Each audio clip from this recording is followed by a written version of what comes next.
এই হাদিসটির প্রেমে পড়ে গেছি, তো আপনারাও শুনে যান। আপনি যখন নিজের ঘরে নীরবে কান্না করবেন, আল্লাহ তখন ফেরেশতাদের উদ্দেশ্য করে বলেন, কোন জিনিস আমার এই বান্দার চোখে পানি আনলো? ফেরেশতাগণ বলেন, আপনার বান্দা সুখে নেই, আপনার বান্দা অনেকদিন হাসেনি।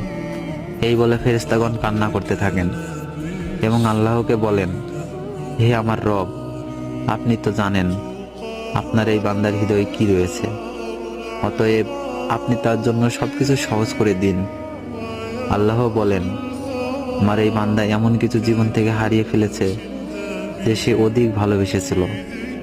অতএব আল্লাহ বলেন, আমি শপথ করছি, আমার বান্দা যা তার জীবন থেকে হারিয়েছে তার চেয়ে উত্তম জিনিস আমি তাকে এনে দিব, যা দেখে দুনিয়া ও আখিরাতে সবাই বিস্মিত হবে।